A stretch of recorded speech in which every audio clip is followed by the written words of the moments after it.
মৌলানা আব্দুস সোবহান যিনি পাঁচবার জাতীয় সংসদের সদস্য নির্বাচিত হয়েছিলেন, যারা যুদ্ধ অপরাধ করে, যারা মানবতাবিরোধী অপরাধ করে, তারা কি এই জনগণের ভোটে নির্বাচিত হতে পারে? আমি চ্যালেঞ্জ দিয়ে বলতে পারি দুনিয়ার কোনো দেশে এরকম কোনো উদাহরণ নাই। কিন্তু তাদেরকেও তো ফাঁসির কাছে ঝুলাবার চেষ্টা করা হলো। এটাই আজব এক বাংলাদেশ, আজব এক আমাদের ক্ষমতায় যারা ছিলেন তাদের চরিত্র। সংগ্রামী ভাই বন্ধুগণ, সবচেয়ে দুঃখজনক হচ্ছে আমাদের আন্তর্জাতিক খ্যাতি সম্পন্ন আলেমে দ্বীন মুফাসসিরে কোরআন, যাকে কোরআনের পাখি বলা হয়, মৌলানা দেলাওয়ার হোসেন সাঈদীকে কারাগার থেকে চিকিৎসা না দিয়ে শেষ পর্যায়ে হাসপাতালে নিয়ে এসে হত্যা করা হয়ে গেল। তাই আমি আজকে আপনাদের মাধ্যমে বর্তমান সরকারের কাছে দাবি জানাতে চাই, যারা এই মানবতাবিরোধী অপরাধে জড়িতকে হত্যা করা হয়েছে, হত্যার ষড়যন্ত্র করা হয়েছিল, এই বিচার প্রক্রিয়ার সাথে যারা যেখানে যেভাবেই জড়িত সবাইকে আইনের আওতায় নিয়ে এসে তাদের বিচার করতে হবে। আমরা পালাই নাই, আমাদের কোনো নেতা পালাই নাই, কিন্তু আপনি পালিয়েছেন। কোথায় পালিয়েছেন? যেখানে আপনাদের আসল ঠিকানা, সেখানেই আপনারা পালিয়েছেন। আমাদেরকে পাকিস্তান বলেন, আমরা পাকিস্তানে পালাই নাই। আমাদের শহীদ মীর কাসেম আলী মামলা যখন চলে তখন তিনি আমেরিকায় ছিলেন, তাকে বলা হয়েছে আপনি আসবেন না বাংলাদেশে, বিচারের সম্মুখীন হবেন। উনি বলছেন কেন আমি যাব না, আমি কি অপরাধ করেছি? মৃত্যু হলে আমেরিকাও তো হবে, বাংলাদেশেও হবে। তিনি আমেরিকা থেকে বাংলাদেশে এসেছেন, বিচারের সম্মুখীন হয়েছেন, তাকে ফাঁসি দিয়ে শাহাদত করা হয়েছে। তাহলে কারা এই দেশের জনগণকে ভালোবাসে, কারা এই দেশের জনগণের পক্ষে কাজ করে? যারা পালিয়ে যায় তারা, নাকি যারা মৃত্যুর সম্মুখীন হওয়ার পর বিদেশ থেকে দেশে আসে তারা?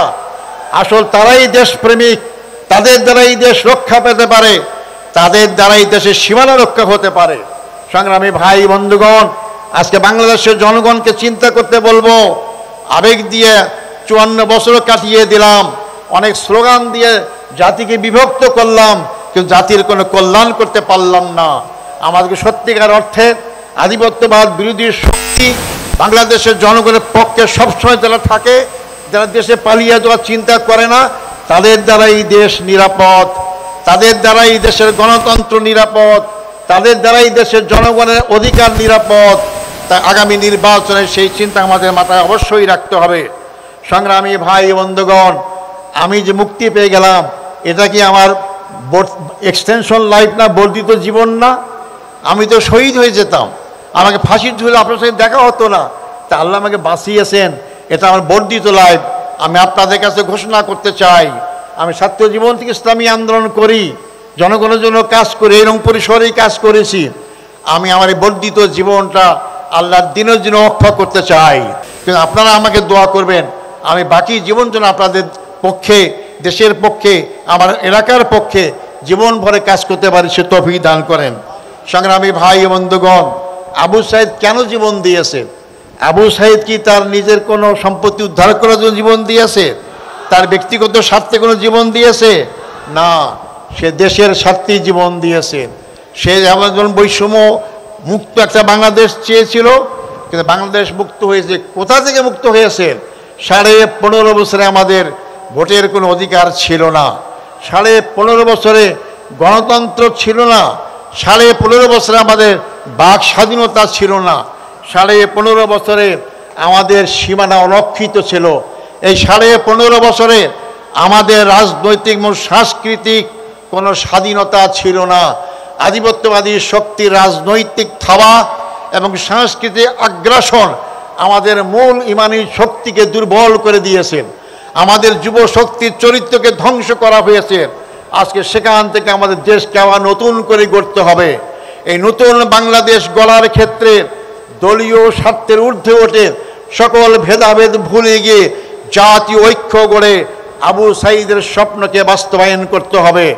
আবু সাঈদের স্বপ্ন ছিল একটা আধিপত্যবাদ মুক্ত বাংলাদেশ, আবু সাঈদের স্বপ্ন ছিল বৈষম্যহীন বাংলাদেশ, আবু সাঈদের স্বপ্ন ছিল যার ভোট নিজের পছন্দের এই বাক্সে ভোট দিতে পারবে এরকম একটি বাংলাদেশ। আবু সাঈদের স্বপ্ন ছিল গণতন্ত্র বাংলাদেশ প্রতিষ্ঠা হোক, সেই বাংলাদেশ। আর এই বৈষম্য বাংলাদেশ গড়তে হলেই আপনার আগের বক্তা শুনেছেন, এই বাংলাদেশের 54 বছরে অনেক আইন, অনেক কিছু পরীক্ষা হয়েছে, কোনো আইন দিয়ে বাংলাদেশের জনগণের মুক্তি নিশ্চিত হয় নাই।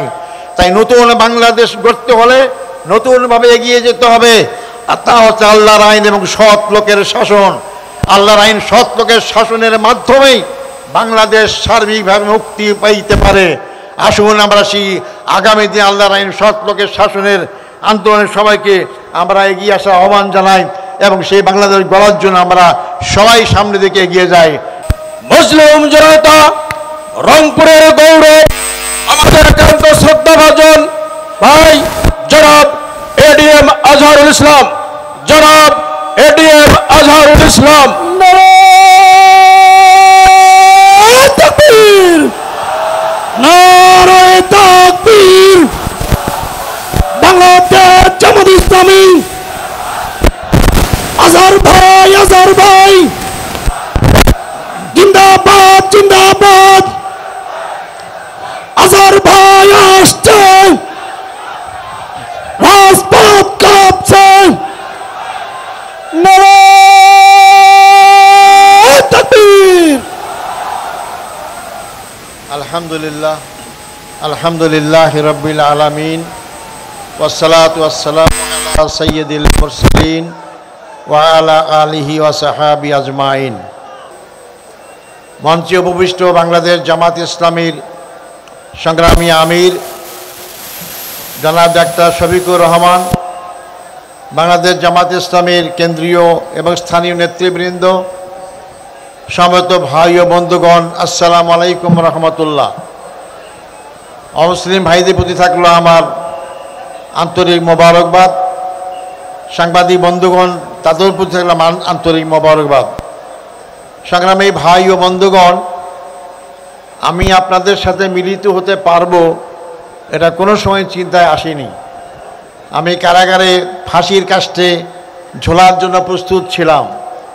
আল্লাহ যে আমাকে ফাঁসির মঞ্চ থেকে জনতার মঞ্চে নিয়ে আসবে এটা আল্লাহ ছাড়া কেউ জানতো না। আজকে আমি ফাঁসির মঞ্চ থেকে লক্ষ জনতার মঞ্চে হাজির হয়েছি। সবই আল্লাহর মেহেরবানি, আল্লাহর রহমত। যে গলায় আমার দড়ি রশ্মি ঝোলানো কথা ছিল সেখানে আমার ফুলের মালা পড়ে, সবই আল্লাহর রহমত। নাহলে তোমাকে গুম করবে, হত্যা করবে। আমার পরিবারের লোকরা শোকা হতো, তুমি যদি আবার গুম হতে আরও তারা কষ্ট পাবে। এভাবে আমি পরিবার থেকে সম্পূর্ণ বিচ্ছিন্ন। কিন্তু আপনাদের দোয়া, আল্লাহর রহমতে আমি আবার আপনাদের মাঝে আসতে পেরেছি। এই রংপুর জেলা স্কুল মাঠ, এই স্কুল হচ্ছে আমার প্রাণপ্রিয় স্কুল। এই স্কুলে আমি লেখাপড়া করেছি, এই স্কুল থেকে আমি এসএসসি পাস করেছি। এই মাঠ আমার সব চেনা। আমার রংপুরই কেটেছে আমার কিশোর বয়স, যুবক বয়স, পুরা বয়স এই রংপুর। এই রংপুরেই আমার জন্য, এই রংপুর শহরেই আমি বসবাস করেছি। রংপুরের জনগণ আমার মনে হয় না কেউ বলতে পারবে যে আমি কোনো অপরাধের সাথে জড়িত ছিলাম। আমি কোনো অপরাধের সাথে জড়িত ছিলাম না, কিন্তু আমাকে সে অপরাধী বানানো হয়ে গেল। রংপুরবাসী সাক্ষী, এবং যারা সাক্ষী দিয়েছেন তারাও কিন্তু পরবর্তী সময় বলেছেন যে আমাদেরকে জোর জুলুম করে আমাদেরকে মিথ্যা সাক্ষী দিতে বাধ্য করা হয়েছে। রোকেয়া বিশ্ববিদ্যালয়ের ছাত্র যে বুকে তাজা রক্ত ঢেলে দেওয়ার মধ্য দিয়ে যে গণ অভ্যুত্থান শুরু হয়েছিল, যার পরিসমাপ্তি হয়েছিল 5ই আগস্ট 2024 সাল। 2024 সাল 5ই আগস্ট না হলে আপনারা আমার জানাজা পড়তেন বা পড়তে পারতেন কিনা তাও জানি না, কিন্তু আল্লাহ তাআলা সেই 5ই আগস্টের পরিবেশ সৃষ্টি করার কারণে আজকে আমি মুক্ত হয়েছি। তাই আমার মুক্তির জন্যই কিন্তু আবু সাঈদ আমার পক্ষে কাজ করেছে। তার মৃত্যুই আমাকে মুক্তির পথ দেখে দিয়েছে। আমি তার হত্যাকারীদের বিচারের সম্মুখীন করা হচ্ছে, কিন্তু তড়িৎ গতিতে বিচার করে তাদের সমষ্টির শাস্তি দেওয়ার ব্যবস্থা করা হোক। সংগ্রামী ভাই বন্ধুগণ, আমি এখানে যারা আছে আমাদের নেতৃবৃন্দ, তাদের চেয়ে অনেকের আমার বয়স একটু বেশি। আমি যাদের সাথে কাজ করেছি, আফসোস দুঃখ আজকে তারা কেউ আমার সাথে নেই। তাদেরকে হত্যা করা হয়েছে। আমাদের দলের প্রধান মৌলানা মতিউর রহমান নিজামীকে মিথ্যা মামলায় হত্যা করা হয়েছে। আমাদের পার্টির সেক্রেটারি জেনারেল জনাব আলী হাসান মোহাম্মদ মুজাহিদ, তাকে হত্যা করা হয়েছে। আমাদের পার্টির দুইজন সহকারী সেক্রেটারি জেনারেল জনাব মোহাম্মদ কামারুজ্জামান আব্দুল কাদের মোল্লা এবং নির্বাহী পরিষদ সদস্য জনাব মীর কাসিম সাহেব আলীকে ফাঁসির কাস্টে দিলে হত্যা করা হয়েছে। আমি তাদের আত্মার মাগফিরাত কামনা করি। তাদের পরিবারে যারা জীবিত আছেন শোকসহ পরিবারদের আমি সমবেদনা জ্ঞাপন করি এবং এই সমস্ত মামলার মাধ্যমে যাদেরকে হত্যা করা হয়েছে আমি তাদের বিচারের আওতায় আমি দাবি জানাচ্ছি। এই কারাগারেই যারা ফাঁসি হয়েছে কিন্তু কার্যকর করা হয়নি, মামলার রায় হয়েছে, যাবজ্জীবন দেওয়া হয়েছে অথবা মামলা চালাবার অবস্থায় ছিল, তাদেরকেও হত্যা করা হয়েছে কারাগারে বিনা চিকিৎসায়। তার মধ্যে অধ্যাপক গোলাম আজম, আপনার নাম জানেন, আমার মৌলানা আবুল কালাম আজাদ, মৌলানা আবুল কালাম ইউসুফ, তাকে হত্যা করা হয়েছে। মৌলানা আব্দুস সোবহান, যিনি পাঁচবার জাতীয় সংসদের সদস্য নির্বাচিত হয়েছিলেন। যারা যুদ্ধ অপরাধ করে, যারা মানবতা বিরোধী অপরাধ করে, তারা কি এই জনগণের ভোটে নির্বাচিত হতে পারে? আমি চ্যালেঞ্জ দিয়ে বলতে পারি দুনিয়ার কোনো দেশে এরকম কোনো উদাহরণ নাই, কিন্তু তাদেরকেও তো ফাঁসির কাছে ঝুলাবার চেষ্টা করা হলো। এটাই আজব এক বাংলাদেশ, আজব এক আমাদের ক্ষমতায় যারা ছিলেন তাদের চরিত্র। সংগ্রামী ভাই বন্ধুগণ, সবচেয়ে দুঃখজনক হচ্ছে আমাদের আন্তর্জাতিক খ্যাতি সম্পন্ন আলেমে দ্বীন মুফাসসিরে কোরআন, যাকে কোরআনের পাখি বলা হয়, মৌলানা দেলোয়ার হোসেন সাঈদীকে কারাগার থেকে চিকিৎসা না দিয়ে শেষ পর্যায়ে হাসপাতালে নিয়ে এসে হত্যা করা হয়ে গেল।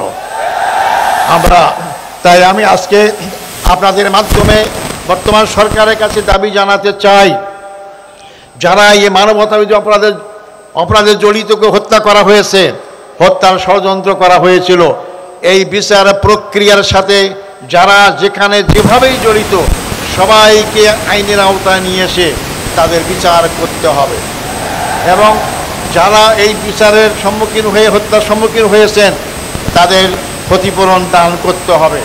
সংগ্রামী ভাই ও বন্ধুগণ, আজকে আমি বলতে চাই গর্বের সাথে, আমার রায়ের মাধ্যমে এটি আমার আজহারুল ইসলাম মুক্তি পায় নাই, আমার রায়ের মাধ্যমে বাংলাদেশ জামাত ইসলামীর দীর্ঘদিনের মিথ্যা অপবাদ থেকে মুক্তি পেয়েছে। সর্বোচ্চ আদালত রায় দিয়েছে, ন্যায়ভ্রষ্ট রায়। তারা হয়েছে আইনটাই বেআইনি, সেই আইনের মাধ্যমে যাদেরকে হত্যা করা হয়েছে, এই অপবাদ দেওয়া হয়েছিল জামাত ইসলামীকে, তারা মানবাধিকার অপরাধ করেছে। আজকে আইনের মাধ্যমে সুপ্রতিষ্ঠিত হয়েছে, আমিও মুক্তি পেয়েছি, ইসলামী আন্দোলন মুক্তি পেয়েছে।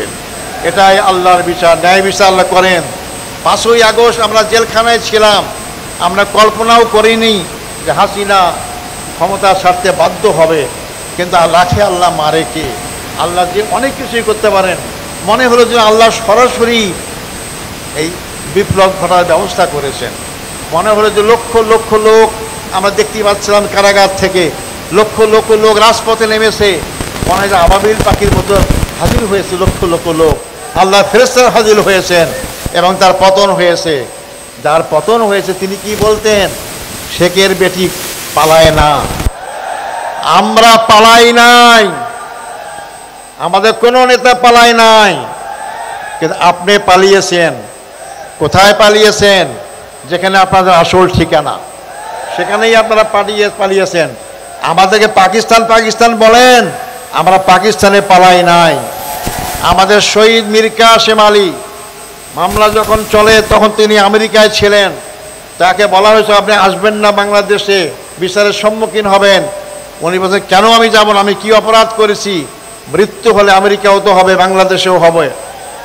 তিনি আমেরিকা থেকে বাংলাদেশে এসেছেন, বিচারের সম্মুখীন হয়েছেন, তাকে ফাঁসি দিয়ে শাহাদত করা হয়েছে। তাহলে কারা এই দেশের জনগণকে ভালোবাসে, কারা এই দেশের জনগণের পক্ষে কাজ করে? যারা পালিয়ে যায় তারা, নাকি যারা মৃত্যুর সম্মুখীন হওয়ার পরও বিদেশ থেকে দেশে আসে তারা? আসল তারাই দেশপ্রেমিক, তাদের দ্বারা এই দেশ রক্ষা পেতে পারে, তাদের দ্বারা এই দেশের সীমানা রক্ষা হতে পারে। সংগ্রামী ভাই বন্ধুগণ, আজকে বাংলাদেশের জনগণকে চিন্তা করতে বলবো। আবেগ দিয়ে 54 বছর কাটিয়ে দিলাম, অনেক স্লোগান দিয়ে জাতিকে বিভক্ত করলাম, কিন্তু জাতির কোনো কল্যাণ করতে পারলাম না। আমাদেরকে সত্যিকার অর্থে আধিপত্যবাদ বিরোধী শক্তি বাংলাদেশের জনগণের পক্ষে সবসময় যারা থাকে, যারা দেশে পালিয়ে যাওয়ার চিন্তা করে না, তাদের দ্বারা এই দেশ নিরাপদ, তাদের দ্বারাই দেশের গণতন্ত্র নিরাপদ, তাদের দ্বারাই দেশের জনগণের অধিকার নিরাপদ। তাই আগামী নির্বাচনে সেই চিন্তা আমাদের মাথায় অবশ্যই রাখতে হবে। সংগ্রামী ভাই বন্ধুগণ, আমি যে মুক্তি পেয়ে গেলাম, এটা কি আমার এক্সটেনশন লাইফ না, বর্ধিত জীবন না? আমি তো শহীদ হয়ে যেতাম, আমাকে ফাঁসির ঝুলে আপনার সাথে দেখা হতো না। তা আল্লাহ আমাকে বাঁচিয়েছেন, এটা আমার বর্ধিত লাইফ। আমি আপনাদের কাছে ঘোষণা করতে চাই, আমি ছাত্র জীবন থেকে ইসলামী আন্দোলন করি, জনগণের জন্য কাজ করি, এরকম পরিসরেই কাজ করেছি। আমি আমার এই বর্ধিত জীবনটা আল্লাহর দিনের জন্য অক্ষয় করতে চাই। আমি আল্লাহর দিনেই যাব। আমি সবাইকে অনুরোধ করব, এই দিন ক্ষণস্থায়ী, দুনিয়া ক্ষণস্থায়ী, যে কোনো মানুষকে মরতে হবে, মনে আমাদের যেতে হবে আল্লাহর কাছে। সে আল্লাহর কাছে আমাদের কাছে অপেক্ষা করছে দুইটা জিনিস, একটা জান্নাত, একটা জাহান্নাম। যদি আমরা জান্নাতে যেতে চাই, দুনিয়ার এই জীবনে আমাদের আল্লাহর দিন কায়েমের চেষ্টায় এগিয়ে আসতে হবে। জামাত ইসলামী সেই কাজটাই করছেন। আসুন আমরা সেই জামাত ইসলামীর সাথে সম্পৃক্ত হয়ে, যারা হয়নি এখনও, আমরা আগামী দিনে বাংলাদেশকে ইসলামের বাংলাদেশ গড়ার জন্য আমরা চেষ্টা করি। সময় আমার কম, আমাদের আমির জামাত মূল বক্তব্য রাখবেন। আমি আমার আবেগ নিয়ে আসছি, আবেগ আপ্লুত। আমি এত লোক আমার দেখার সৌভাগ্য এই রংপুর শহরে হয় নাই। এর আগে তো অনেক প্রোগ্রাম করেছি, তখন তো আমরা অল্প লোক পেতাম, আজকে লক্ষ লক্ষ লোক জমায়েত হয়েছে। আসার পথে রাস্তা দিয়ে আসতে পারতাম না, আল্লাহর কি অপার মহিমা। আমি তাই আপনাদের কাছে আমি আমার বক্তব্য শেষ করার আগে আমি আপনাদের আমার অভিব্যক্তি ব্যক্ত করতে চাই। আমি শুনেছি জেলখানায় আমার মুক্তির জন্য আপনারা অনেকে রোজা রেখেছেন, আমার মুক্তির জন্য অনেকে নামাজ পড়েছেন, নফল নামাজ পড়েছেন, এমন অনেকে উমরাও করেছেন, অনেকে আপনার আন্দোলন করেছেন। আমি সবাইকে আমার অন্তঃস্থল থেকে আপনাদেরকে মোবারকবাদ, অভিনন্দন জানাচ্ছি। আপনারা আমার এই অভিনন্দন গ্রহণ করবেন। আপনাদের দোয়ায়, আপনাদের এই যে আগ্রহ, আল্লাহ আমাকে কবুল করেছেন। আপনাদের চোখের ফানে আল্লাহ কবুল করেছেন, আমাকে আল্লাহ কবুল করেছেন। কিন্তু আপনারা আমাকে দোয়া করবেন, আমি বাকি জীবন যেন আপনাদের পক্ষে, দেশের পক্ষে, আমার এলাকার পক্ষে জীবন ভরে কাজ করতে পারি, সে তৌফিক দান করেন। সংগ্রামী ভাই বন্ধুগণ, আবু সাইদ কেন জীবন দিয়েছে? আবু সাইদ কি তার নিজের কোনো সম্পত্তি উদ্ধার করার জন্য জীবন দিয়েছে? তার ব্যক্তিগত স্বার্থে কোনো জীবন দিয়েছে? না, সে দেশের স্বার্থেই জীবন দিয়েছে। সে যেমন বৈষম্য মুক্ত একটা বাংলাদেশ চেয়েছিল, কিন্তু বাংলাদেশ মুক্ত হয়েছে। কোথা থেকে মুক্ত হয়েছে? 15.5 বছরে আমাদের ভোটের কোনো অধিকার ছিল না, 15.5 বছরে গণতন্ত্র ছিল না, 15.5 বছরে আমাদের বাক স্বাধীনতা ছিল না, 15.5 বছরে আমাদের সীমানা অরক্ষিত ছিল। এই 15.5 বছরে আমাদের রাজনৈতিক এবং সাংস্কৃতিক কোনো স্বাধীনতা ছিল না। আধিপত্যবাদী শক্তির রাজনৈতিক থাবা এবং সাংস্কৃতিক আগ্রাসন আমাদের মূল ইমানি শক্তিকে দুর্বল করে দিয়েছেন, আমাদের যুব শক্তির চরিত্রকে ধ্বংস করা হয়েছে। আজকে সেখান থেকে আমাদের দেশকে আবার নতুন করে গড়তে হবে। এই নতুন বাংলাদেশ গড়ার ক্ষেত্রে দলীয় স্বার্থের ঊর্ধ্বে ওঠে সকল ভেদাভেদ ভুলে গিয়ে জাতীয় ঐক্য গড়ে আবু সাঈদের স্বপ্নকে বাস্তবায়ন করতে হবে। আবু সাঈদের স্বপ্ন ছিল একটা আধিপত্যবাদ মুক্ত বাংলাদেশ, আবু সাঈদের স্বপ্ন ছিল বৈষম্যহীন বাংলাদেশ, আবু সাঈদের স্বপ্ন ছিল যার যার ভোট নিজের পছন্দের এই বাক্সে ভোট দিতে পারবে এরকম একটি বাংলাদেশ। আবু সাঈদের স্বপ্ন ছিল গণতন্ত্র বাংলাদেশ প্রতিষ্ঠা হোক সেই বাংলাদেশ। আর এই বৈষম্য বাংলাদেশ গড়তে হলেই, আপনারা আগের বক্তা শুনেছেন, এই বাংলাদেশের 54 বছরে অনেক আইন, অনেক কিছু পরীক্ষা হয়েছে, কোনো আইন দিয়ে বাংলাদেশের জনগণের মুক্তি নিশ্চিত হয় নাই। তাই নতুন বাংলাদেশ গড়তে হলে নতুনভাবে এগিয়ে যেতে হবে। আর তা হচ্ছে আল্লাহর আইন এবং সৎ লোকের শাসন। আল্লাহর আইন সৎ লোকের শাসনের মাধ্যমেই বাংলাদেশ সার্বিকভাবে মুক্তি পাইতে পারে। আসুন আমরা সেই আগামী দিন আল্লাহর আইন সৎ লোকের শাসনের আন্দোলনের সবাইকে আমরা এগিয়ে আসার আহ্বান জানাই এবং সেই বাংলাদেশ গড়ার জন্য আমরা সবাই সামনে দিকে এগিয়ে যাই। সংগ্রামী ভাই বন্ধুগণ, আপনারা কষ্ট করে এই মহাসমুদ্রে উপস্থিত হয়েছেন, এই জন্য আমি আমার পক্ষ থেকে অন্তঃস্থল থেকে আপনাদেরকে মোবারকবাদ জানাই। আমি আবারও আপনাদের কাছে দোয়া চাই, আল্লাহ যেন আমাকে সুস্থ রাখেন, ভালো রাখেন এবং যাতে করে আল্লাহ দিনের পথে বাকি জীবনটা আমি ব্যয় করতে পারি, সেই দোয়া কামনা করে এবং আবারও আপনাদের সামনে হাজির হওয়ার আশা ব্যক্ত করে আমার বক্তব্য এখানে শেষ করছি। আসসালামু আলাইকুম রহমতুল্লাহ ওয়া বারাকাতুহু।